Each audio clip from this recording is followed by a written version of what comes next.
नमस्कार, आदाब, बहुत-बहुत स्वागत है आप सभी का। आप देख रहे हैं खास कार्यक्रम खरी-खरी। मैं हूँ आपके साथ बुशरा खानम फ़ाहद। आपको पता ही है कि लगातार सिविल सोसाइटी के लोग और सुप्रीम कोर्ट के जो लॉयर्स हैं, वो ईवीएम को लेकर सवाल उठा रहे हैं।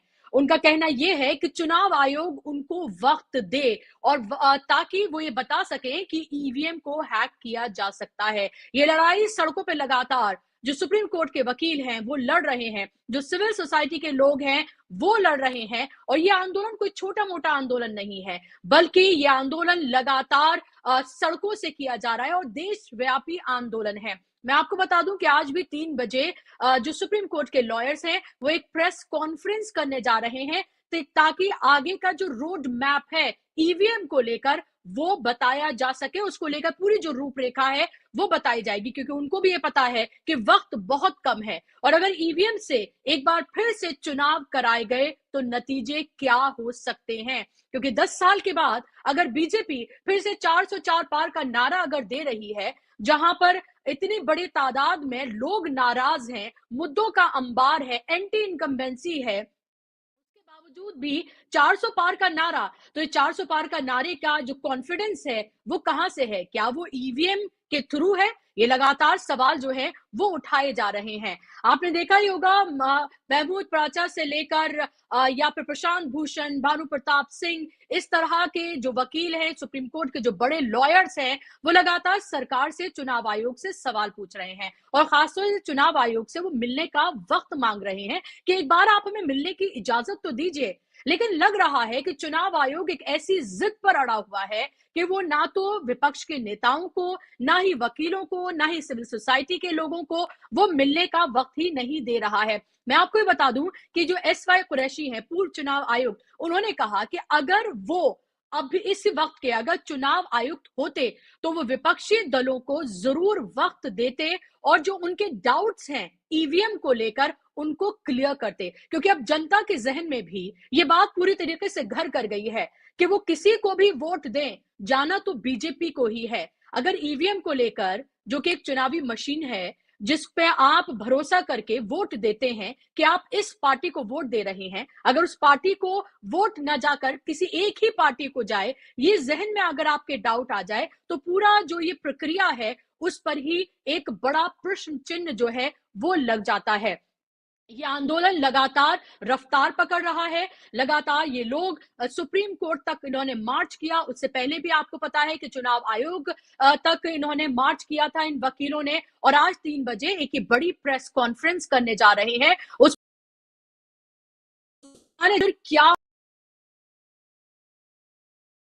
को ये एक तरह से कटघरे में खड़ा करें, सवाल पूछ रहे हैं, एक पीसफुल प्रोटेस्ट कर रहे हैं और इस लोकतंत्र में ये सबको हक है कि वो पीसफुल प्रोटेस्ट करें, संविधान के दायरे में रहकर अपनी बातों को उठाएं, और वकीलों से बेहतर ये कौन कर सकता है। और उनको लगता है कि चाहे सरकार अपना दमनकारी नीति जो है अपनाए, आपने महमूद प्राचा को कई बार सुना होगा, उन्होंने कहा कि आप हमें किसी भी तरीके से, कोई भी तरह से आप हमें अरेस्ट कर लें या फिर जेलों में डाल दें, लेकिन जो सच्चाई है उस सच्चाई पे वो कायम रहेंगे। इससे पहले मैं आगे बढ़ूं, मैं आपको सुनवाना चाहूंगी कि एडवोकेट राजेंद्र पाल गौतम, जो कि पूर्व मंत्री रहे हैं दिल्ली सरकार में, उन्होंने क्या कहा है, क्या गंभीर बातें उन्होंने कही हैं, और ये कोई ऐसा वैसा शख्स नहीं है बल्कि दिल्ली सरकार के पूर्व मंत्री हैं। सुनिए आप उन्होंने क्या कुछ कहा है। इलेक्शन कमीशन ऑफ इंडिया की जिम्मेदारी बनती है कि वो जनता के उस विश्वास को कायम करे कि जनता को ये भरोसा होना चाहिए कि वो वोटर जिसको वोट देना चाहता उसका वोट उसी प्रत्याशी को गया है जिसको उसने वोट डाला है। अगर उस वोटर को वो भरोसा नहीं पैदा हो रहा है तो ये failure election commission of India का है। दूसरी बात यह कि इलेक्शन कमीशन ऑफ इंडिया इतना जिद्दी क्यों हो गया है, वो क्यों जनता की भावनाओं को दरकिनार करके ईवीएम से चुनाव कराने पे आमादा है, क्यों वो आज सरकार का इस्तेमाल करके आदरणीय प्रशांत भूषण जी के उस ट्वीट को हटवाने के लिए ट्विटर से उसने क्यों बोला कि वो इस ट्वीट को हटा लें जो ईवीएम के ऊपर उन्होंने बोला है। एक्चुअली केंद्र सरकार और इलेक्शन कमीशन ऑफ इंडिया का कहीं ना कहीं इसमें एक गठजोड़ नज़र आता है, और ये इसलिए भी नज़र आता है क्योंकि माननीय सर्वोच्च न्यायालय ने एक व्यवस्था दी थी कि जो 3 सदस्यीय कमेटी बनेगी, जो चुनाव आयोग का गठन करेगी उसमें एक देश के माननीय प्रधानमंत्री जी होंगे, एक विपक्ष के नेता होंगे और एक सर्वोच्च न्यायालय के मुख्य न्यायाधीश होंगे। तो सर्वोच्च न्यायालय की बनाई हुई उस व्यवस्था को केंद्र की सरकार ने संसद के द्वारा बिल लाकर उसको बदल दिया और उन्होंने कर दिया कि उसमें 2 सदस्य केंद्र सरकार के होंगे, जिसमें एक माननीय प्रधानमंत्री जी होंगे और एक कानून मंत्री जी होंगे और तीसरे सदस्य विपक्ष के नेता होंगे। यानी मेजोरिटी में केंद्र सरकार के 2 प्रतिनिधि हो गए। तो 3 सदस्य कमेटी जो चुनाव आयोग का गठन करेगी, जिसमें चीफ इलेक्शन कमिश्नर और बाकी इलेक्शन कमिश्नर्स का, वो गठन करने के लिए पूरी तरीके से देखा जाए तो केंद्र सरकार जिसको चाहेगा उसे कर देगा। तो वो अधिकारी जिनको चीफ इलेक्शन कमिश्नर और इलेक्शन कमिश्नर केंद्र की सरकार बना रही है, तो वो चुने हुए लोग केंद्र सरकार के इशारे पे काम करेंगे और ऐसा ही हो रहा है। और मैं समझता हूँ इसमें माननीय सर्वोच्च न्यायालय को रोल प्ले करना चाहिए। जब जब कोई भी कानून सरकारों ने बनाया है और वो कानून देश के संविधान के खिलाफ है, देश के या फेडरल स्ट्रक्चर के खिलाफ है, या जो हमारा basic structure of Indian constitution उसके खिलाफ है, जब जब कोई सरकार उस कानून को बनाती है तो उसको। तो आपने सुना यहाँ पर राजेंद्र पाल गौतम को, और उन्होंने गंभीर इल्जाम लगाए हैं, जिद की बात की है कि चुनाव आयोग आखिर इतना जिद्दी क्यों हो रहा है, क्यों नहीं वक्त दे रहा है, ना वकीलों को वक्त दे रहा, ना सिविल सोसाइटी को, ना विपक्षी दलों को, आखिर वो एक तरफा काम क्यों कर रहा है। उन्होंने सरकार और चुनाव आयोग के गठजोड़ की भी बात की और चुनाव आयोग की जिस तरह से अब नियुक्ति होगी, वो जो पूरा प्रोसेस है जिसको आनन फानन में सरकार लेकर आई है, और उसमें आप किस तरह से वो प्रक्रिया को पूरा बदल दिया गया है, उसको लेकर भी सवाल उठाए हैं। तो अब 2024 के लोकसभा इलेक्शन से पहले अगर इतना बड़ा आंदोलन, इतनी बड़ी मुहिम शुरू हो रही है और लगातार सवाल उठाए जा रहे हैं, और चुनाव आयोग अगर एक इंडिपेंडेंट बॉडी है, वो किसी सरकार समर्थित कोई एक बॉडी नहीं है, तो क्यों नहीं वो इन लोगों को वक्त देती है, ये एक बड़ा सवाल है जो जनता के जहन में भी है। इसी पर हम बात करेंगे और इस पर बात करने के लिए मेरे साथ हमारे ऑनलाइन एडिटर अमलेंदु उपाध्याय जी जुड़ गए हैं और इसी के साथ ही हमारे पॉलिटिकल एडिटर दीपक पासपोर्ट जी जुड़ गए हैं। दोनों का बहुत बहुत स्वागत, इस्तकबाल। शुरुआत अमलेंदु जी मैं आपसे करूं। गंभीर सवाल यहां पर आपने देखा कि राजेंद्र पाल गौतम ने उठाए हैं, उससे पहले महमूद पराचा से लेकर और तमाम जो इस तरीके के जो बड़े सुप्रीम कोर्ट के लॉयर्स हैं, वो सड़क पर उतरकर ये लड़ाई लड़ रहे हैं। आज 3 बजे एक प्रेस कॉन्फ्रेंस भी होने जा रही है, एक बड़ी प्रेस कॉन्फ्रेंस होने जा रही है जिसमें पूरी रूपरेखा जो है वो तैयार की जाएगी। सवाल वही है, चुनाव आयोग आखिर इतना जिद्दी क्यों हो रहा है? देखिए बुशरा जी, असल में जो आरोप लग रहे हैं और जिस तरीके से ये वकील साहिबान और राजेंद्र पाल गौतम जी जो एक्स मिनिस्टर हैं दिल्ली के, वो आरोप लगा रहे हैं और जिस तरीके से विपक्ष आरोप लगा रहा है, तो वो सारे आरोप जो है वो एक तरीके से आप अगर सीक्वेंसेस देखिए तो वो लगता है कि ये आरोप कहीं ना कहीं जाकर के सच हो रहे हैं और इसीलिए जनता के मन में जो है संदेह ईवीएम को लेकर के ज्यादा उठ रहे हैं। सवाल ईवीएम को लेकर के उठना शुरू हुए तो मालूम पड़ा कि चुनाव आयोग की जो प्रक्रिया, जो सुप्रीम कोर्ट ने कहा था कि किस तरीके से चुनाव आयुक्त की नियुक्ति होगी, उसके खिलाफ सरकार जाकर के अपना बिल ले आई, उसको उसने पास भी करा लिया। अब वो जो है वो एक तरफ से एक तरीके किनारे हो जाएगा। अब जिस तरीके से सरकार चाहेगी चुनाव आयुक्त भी उस तरीके से नियुक्त होंगे, यानी कि अब चुनाव आयोग सीधे सीधे एक तरीके से सरकार के अंडर में काम करेगा। इससे ये शंकाएं और बलवती होती हैं कि ईवीएम में कुछ ना कुछ गड़बड़ी है और इस ईवीएम के जरिए सरकार जो है वो फिर से जो है 2024 में सत्ता में आने के बाद और फिर अपने तरीके का चुनाव आयुक्त करके फिर एक तरीके से कहा जाए कि वो ऑटोक्रेसी जो है एक तरीके से वो एक तरीके से हो जाएगी और फिर यह डेमोक्रेसी जो है वो बदल जाएगी एक तरीके से तानाशाही में। तो इस पे जो है सरकार वो काम कर रही है।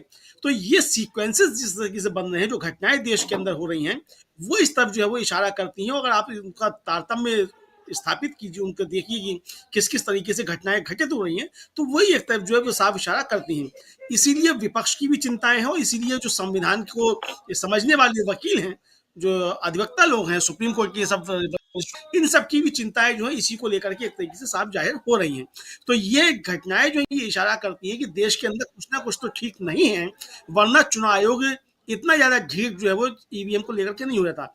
सिर्फ सवाल ये नहीं कि आप ईवीएम को लेकर के इतना ज्यादा ढीठ क्यों हो जा रहे हैं, सवाल ये है कि आप विपक्ष से मिलना नहीं चाहते, जो लोग ईवीएम हैक करने का दावा कर रहे हैं आप उनसे भी मिलना नहीं चाहते। तो आखिर इसके पीछे वजह क्या है? डेमोक्रेसी में अगर कोई शंकाएं उत्पन्न हो रही हैं और कोई उसके पक्ष हैं, वो अगर उस पर शंकाएं जाहिर कर रहे हैं, तो ये चुनाव आयोग का दायित्व बनता है कि वो उन शंकाओं को दूर करे। राजेंद्र पाल गौतम साहब भी यही बात कह रहे हैं कि भाई चुनाव आयोग इतना ज्यादा क्यों शंकाएं दूर करना क्यों नहीं चाहता। और आपने जिस तरीके से पूर्व चुनाव आयुक्त एसवाई कुरैशी साहब का हवाला दिया, वो भी कह रहे हैं कि अगर वो चुनाव आयुक्त होते तो वो तुरंत जो थे वो उसको मिलने का समय देते। शंकाएं सारी जो है यहीं से उठना शुरू होती हैं कि अगस्त में आपसे जो विपक्षी दल जो है वो मिलने का समय मांगते हैं चुनाव आयोग से, आप उनको मिलने का समय नहीं देते हैं।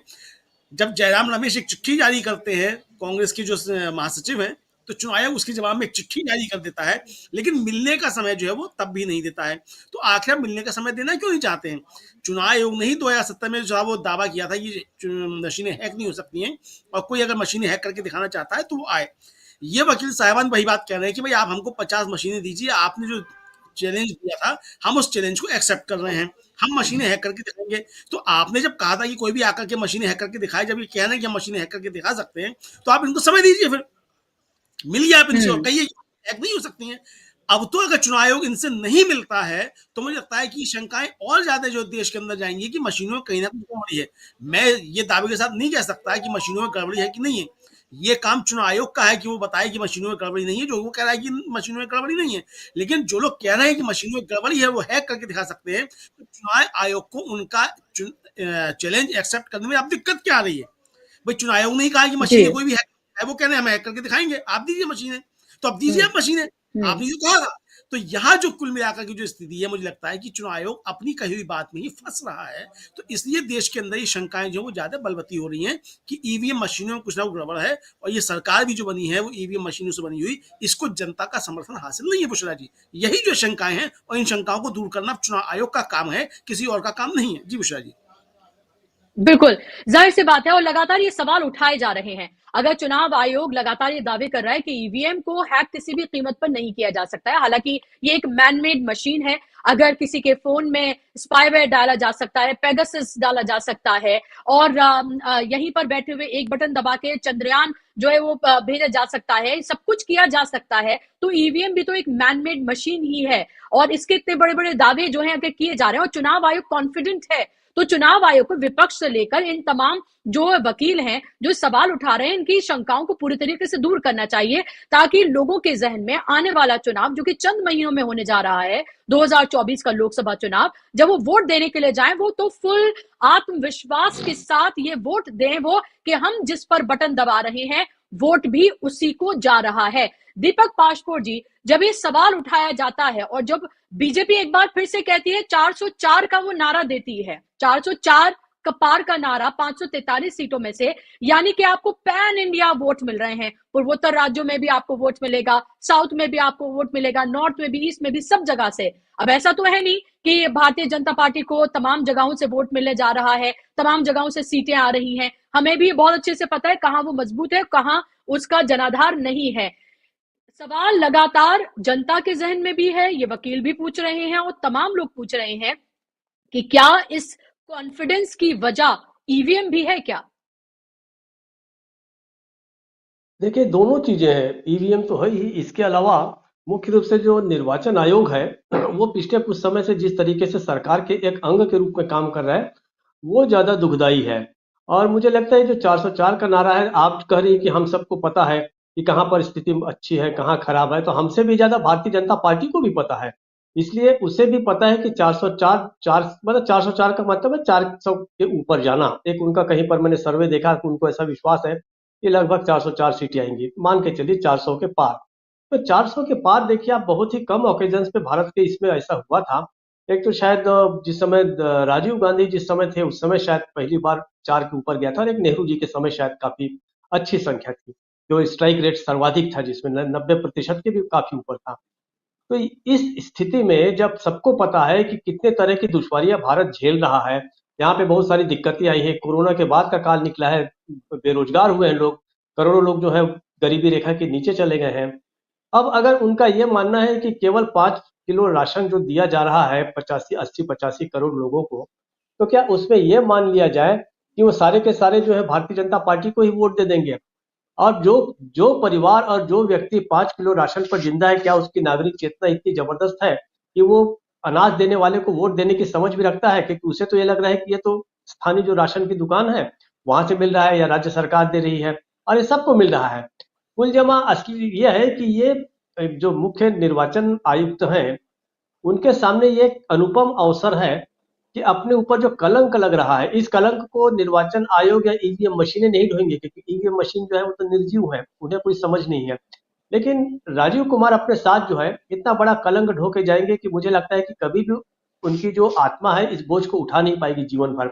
उनके सामने एक अद्भुत अवसर है, उस पुरानी चिट्ठी को निकाले और इन्हें आमंत्रित करके बता दे कि भाई देखिए हैक हो सकती है कि नहीं हो सकती। अगर आपका ये कहना पहले, इन्होंने भी कुछ दिन पहले ही इस पूरे सिस्टम को, ईवीएम सिस्टम को क्लीन चिट दी थी और कहा था कि ईवीएम बिल्कुल विश्वसनीय है, उसमें किसी भी तरीके की कोई धांधली नहीं हो सकती। अगर आपका विश्वास इतना मजबूत है, और अगर विश्वास मजबूत है तो आपको ये प्रूफ करने की जो जिम्मेदारी वो भी आपकी है।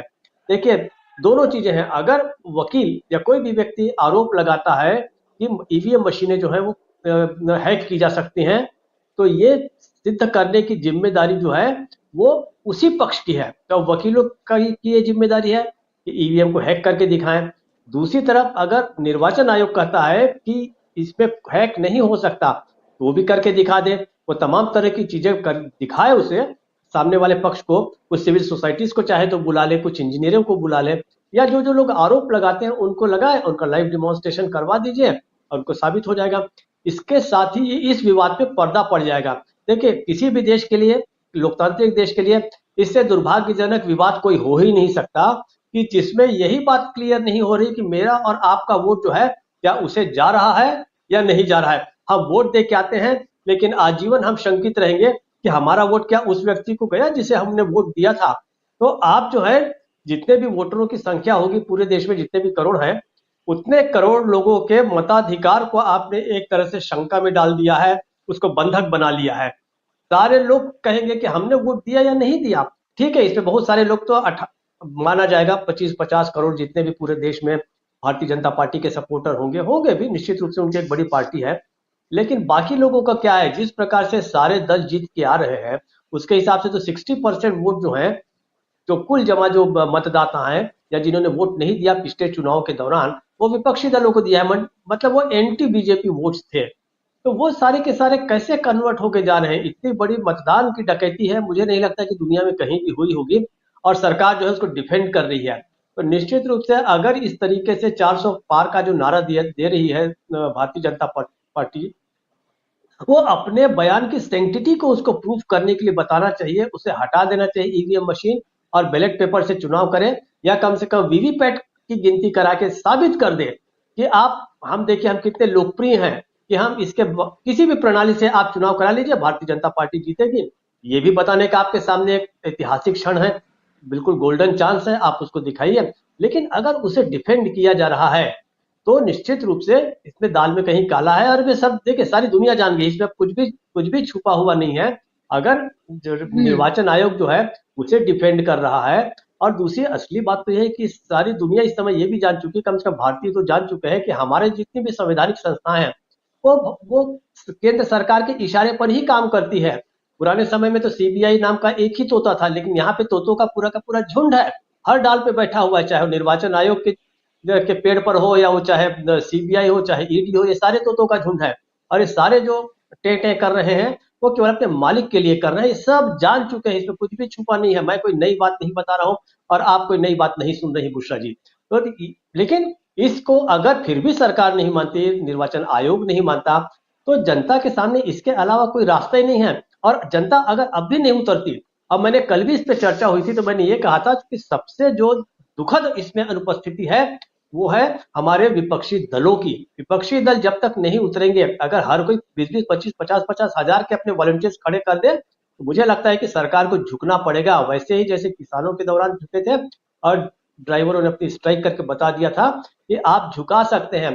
दुर्भाग्य ये है, जो मैं बार बार कह रहा हूं, मैंने लिखा भी एक दो जगह, कि वकीलों को तो चुनाव लड़ना नहीं है, लेकिन वे बेचारे फिर भी सड़कों पे हैं, अपने करियर को दांव पे लगा रहे हैं। आप जान लीजिए इसमें से आधे लोगों की प्रैक्टिस जो है वो बिल्कुल खतरे में पड़ जाएगी। पता नहीं इनमें से कितने लोग वाकई सुप्रीम कोर्ट फिर से खड़े हो पाएंगे कि नहीं खड़े हो पाएंगे अपने जजों के सामने।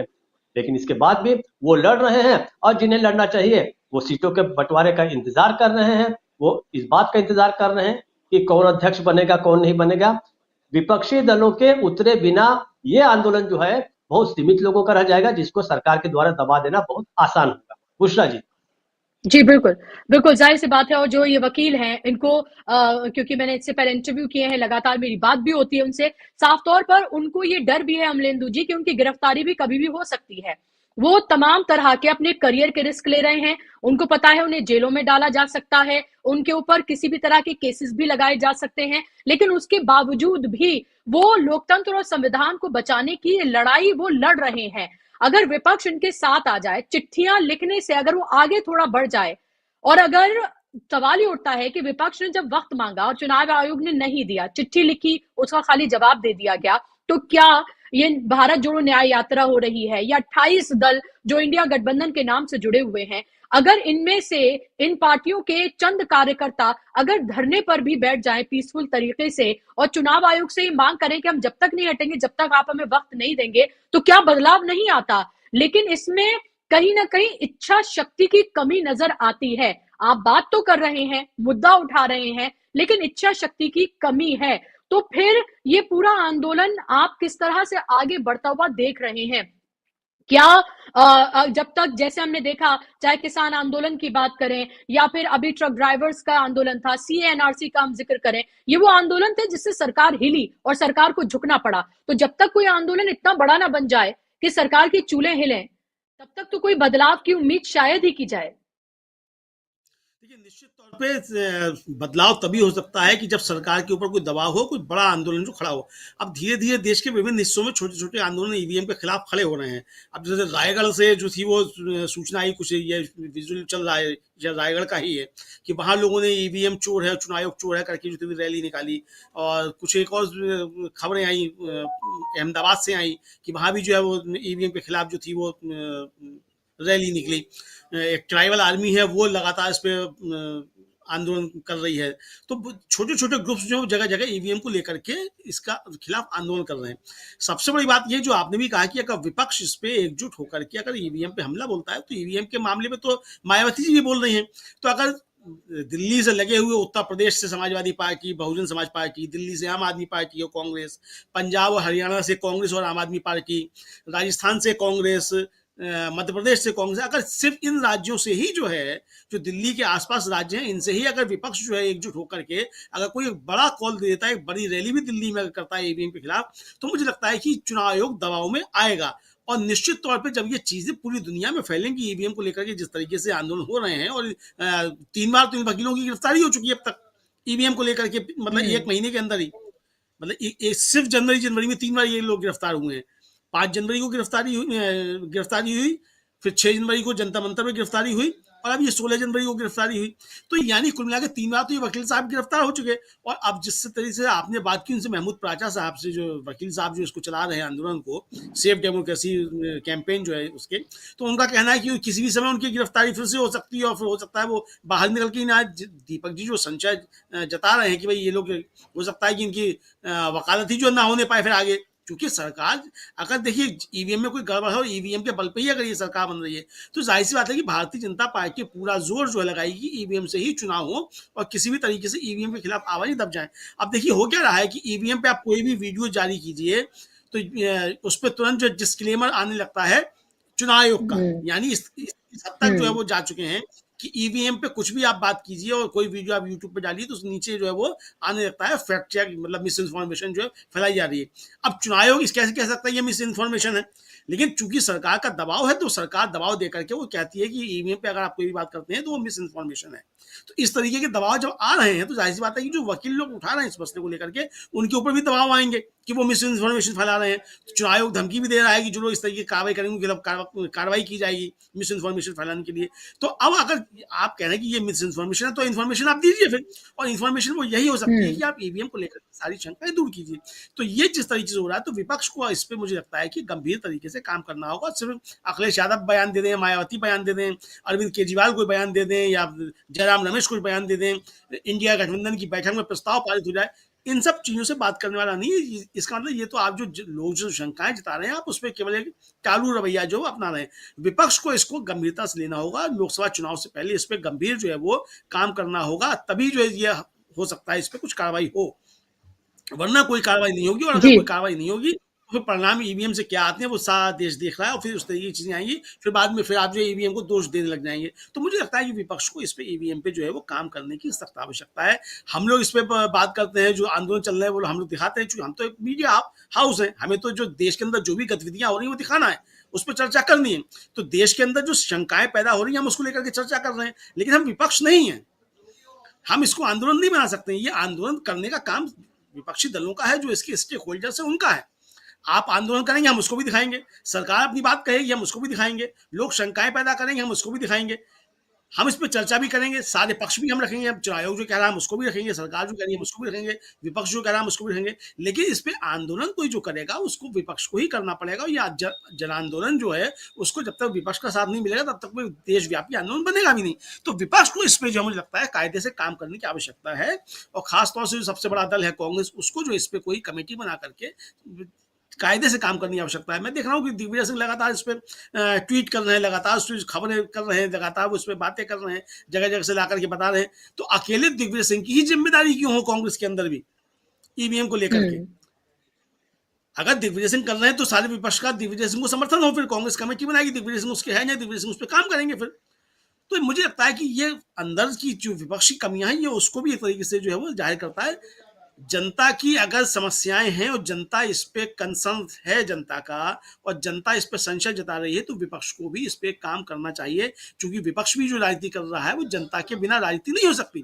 तो जनता की अगर चिंताएं हैं, लोगों के अंदर इस ईवीएम को लेकर चिंताएं हैं, तो वो चिंताएं विपक्ष की भी होनी चाहिए, तभी सरकार के ऊपर या चुनाव आयोग के ऊपर कोई दबाव बन पाएगा। बुशरा जी जी, बिल्कुल। और लगातार जब हमने इसको लेकर कई प्रोग्राम्स की बात की, और एक्सपर्ट्स का भी ये कहना है कि जो अभी भारत जोड़ो न्याय यात्रा हो रही है राहुल गांधी की, अगर वो एक मुद्दा ईवीएम का भी इसमें जोड़ लें तो बहुत बड़ा बदलाव आ सकता है। क्योंकि आप मुद्दे उठा रहे हैं, आप तमाम तरह के अन्याय के खिलाफ न्याय की बात कर रहे हैं, और वो न्याय तभी मुमकिन हो पाएगा जब सत्ता परिवर्तन होगा। और अगर सत्ता परिवर्तन ही नहीं होगा तो आप किस तरह से लोगों को जो न्याय की बात करें वो आप दिला पाएंगे। और मकसद भी यही है इस भारत जोड़ो न्याय यात्रा का, इस इंडिया गठबंधन का, कि सत्ता परिवर्तन हो, लोकतंत्र बचे, संविधान बचे, अन्याय जो हो रहा है उसके खिलाफ न्याय की वो बात कर रहे हैं, और तमाम लोगों को सामाजिक, आर्थिक, हर तरह के न्याय की बात कर रहे हैं, और खासतौर पर राजनीतिक न्याय की। तो जब आप राजनीतिक न्याय की बात करते हैं, अगर आप ईवीएम का मुद्दा इसमें अगर जोड़ें तो जाहिर सी बात है एक बड़ा बदलाव आ सकता है। और ये जो वकील, ये जो आंदोलन कर भी रहे हैं, इनका भी यही कहना है कि हमने विपक्षी पार्टियों को खत लिखे हैं, उनसे साथ आने की बात भी कही है। तो अगर कुछ और नहीं तो अगर इनका साथ भी दे दिया जाए, तब भी ये जो पूरा आंदोलन है जो बड़ा है अभी, ये और बहुत बड़ा और देशव्यापी पूरे तरीके से बड़े पैमाने पर फैल सकता है। क्योंकि जो राजनीतिक दलों की ताकत होती है, जो उनके कार्यकर्ता साथ में आकर जो आंदोलन करते हैं, उसकी ताकत जो है वो बिल्कुल अलग तरीके से होती है। दीपक जी,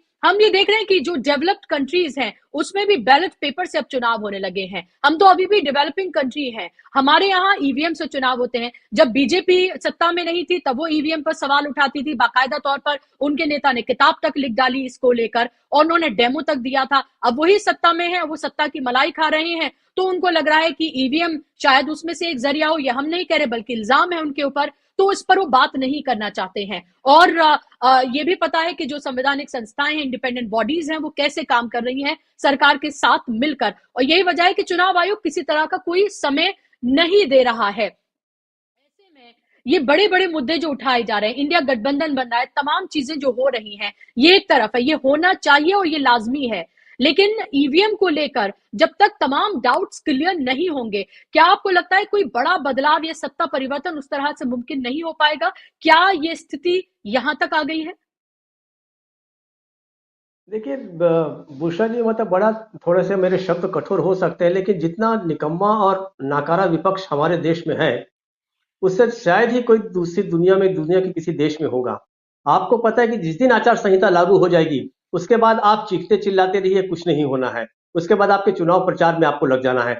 आपके पास जो है गिनती के 25-30 ही दिन है, 1 महीना है, 1.5 महीना है, इससे ज्यादा नहीं है आपके पास। अगर आप अभी भी ईवीएम के को लेकर गंभीर नहीं है और आप ये सारी की सारी उम्मीदें लगा रहे हैं कि केवल गिने चुने कुछ लोग इसके बारे में बात कर रहे, कोई लेख लिख दे या कोई प्रेस नोट भेज दे या कोई बयान जारी कर दे, तो आप ये सोचिए कि आपको याद होगा कि जो सत्यपाल मलिक साहब है, उन्होंने एक साक्षात्कार में बताया था कि राष्ट्रपति के कार्यालय के भी जो कार्यक्रम बनते हैं, वो भी वो खुद नहीं बना सकते, प्रधानमंत्री जो है उनके कार्यालय से उनके कार्यक्रम बनते हैं। ये शायद उन्हीं के साक्षात्कार में ये बात कही गई थी।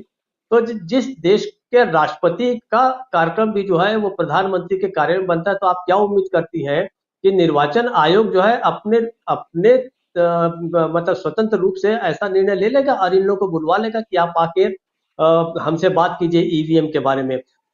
निर्वाचन आयोग को जो कहना था उन्होंने कह दिया, उन्होंने बता दिया कि हमारी मशीनें बिल्कुल ठीक है, वो विश्वसनीय है।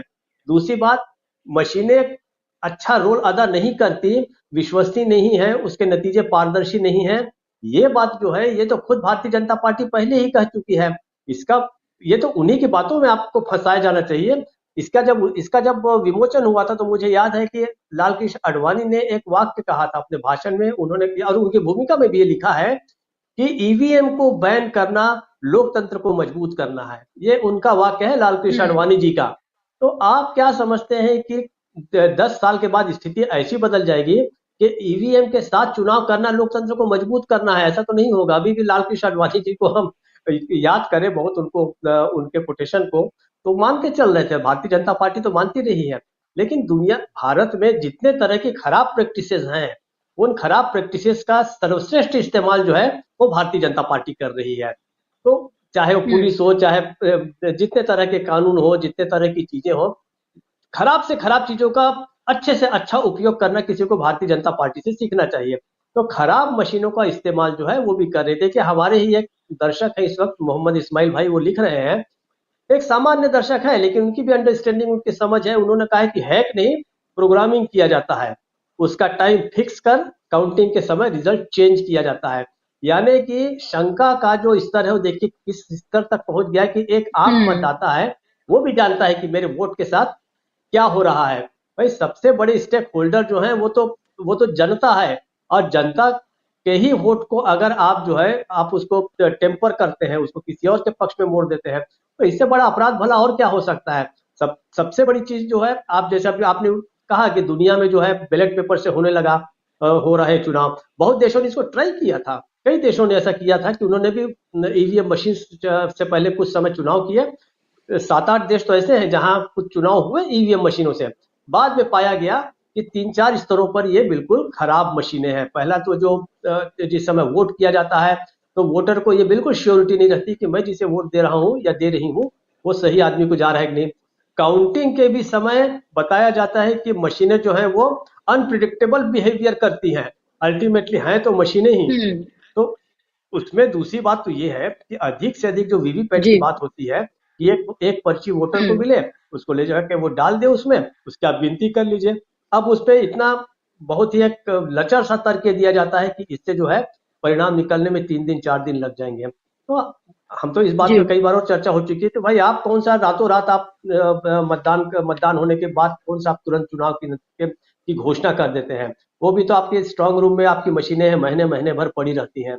उत्तर प्रदेश में क्या हुआ, उत्तर प्रदेश में तो मतलब जिस तरीके से लोग मॉर्निंग वॉक करते हैं उस तरीके से जो ईवीएम मशीन है वो इवनिंग वॉक करते पाई गई, वाराणसी में पाई गई, गोरखपुर में पाई गई, जीपों में घूम रही हैं मशीनें।